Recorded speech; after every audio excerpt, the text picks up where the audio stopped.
Give us a little bit of background. How did you get started in business? What were some of the moves that brought you to where you are? Oh, well, I moved out here to Los Angeles in 1994, actually right after the quake, and got very, very lucky. I got a job working with producer Bill Bottrell, recording his band, the Tuesday Night Music Club, at his studio in Pasadena, Toad Hall. And that was a great experience. I did many, many records with Bill, and then I got into post-production and started working with composer John Frizzell, and which led to working with Mark Mancina and Randy Newman, and then got me into working on the TV show ER. I mixed the music for that show for the last 10 years it was on. What was that like, getting a first job into something that might be intensive or, you know, that level? Oh, it was crazy. I was totally unprepared. But I don't know how you ever could be prepared when you get into those levels. I just threw myself in and went for broke and just sort of navigated my way through. It was very, very cool. I was always fed off the creative energy. People of that caliber, you know, just that was the thing that kept me going and kept me interested. To someone who hasn't experienced that, what are some of the instincts or talents you need to be able to deal with the pressure cooker?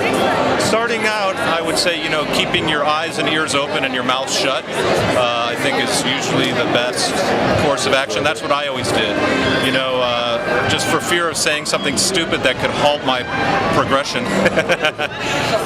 And so, you know, that's basically what I always, you know, tell people is, you know, say yes to everyone and, you know, keep your eyes and ears open and, you know when to say something and know when not to say something. Yeah, tell us some of the other shows and spots that you have now. Right now I'm composing. I've been written music my music has been in American Idol, Curb Your Enthusiasm, also the evening news, the CBS Evening News, stuff like that. And so it's been a busy year for me, and I'm hoping that this year will be just as busy. But I've gone from, you know, mixing music for TV and film to composing, basically because my interest had shifted as I started working with the composers. I do have a background in music, so I've been a musician all my life, and so that's kind of where it's at for me right now. Wow. And as far as the future, what changes do you see coming up in the industry that people might need to keep in tune for? Well, technology is obviously moving very, very fast and making the tools much more available and much better and better, which is, you know, incredible.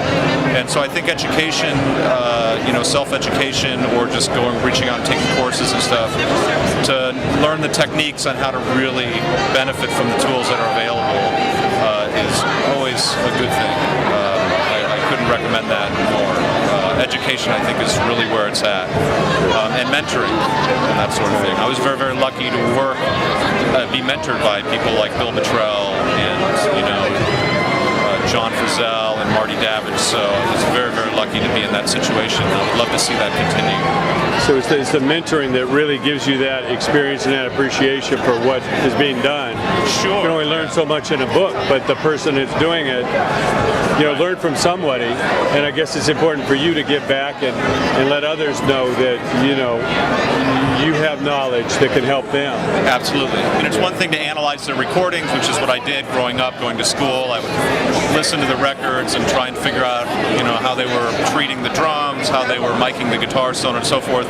Obviously, it's different when you're right up there at the console with the people that you admire and respect, and working side by side and having them say, oh, and why don't we try this? And the next thing you know, your vision goes from black and white to brilliant Technicolor. You know, I had an experience like that working with guitar player The Edge once, and he came up to me and he basically, you know, I was doing a session for him and he said, hey, why don't you try this, try that, you know, try floating the mic and adding it to this effect and that effect, and of course I was open to his input, and the next thing you know, you push a few faders and move a few knobs and this incredible sound comes out and you're like, oh, so that's how you did that.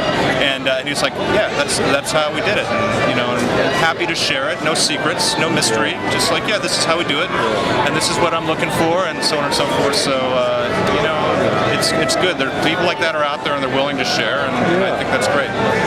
people help them, and bottom line is it still takes that unique creativity or what to do with it, but just a roadmap to get to the starting point is so much help. Yeah, absolutely. You want to hit the ground running then, rather than trying to figure out where they pave the road. Absolutely. You want to keep an open mind, and make yourself, available to make mistakes. Sometimes that's where the biggest creativity lies, is when you make a huge mistake and then you find something, and then you're like, oh. Or if something breaks, something that you normally use, all of a sudden isn't available and sort of charges you to do something totally different, and that's really good.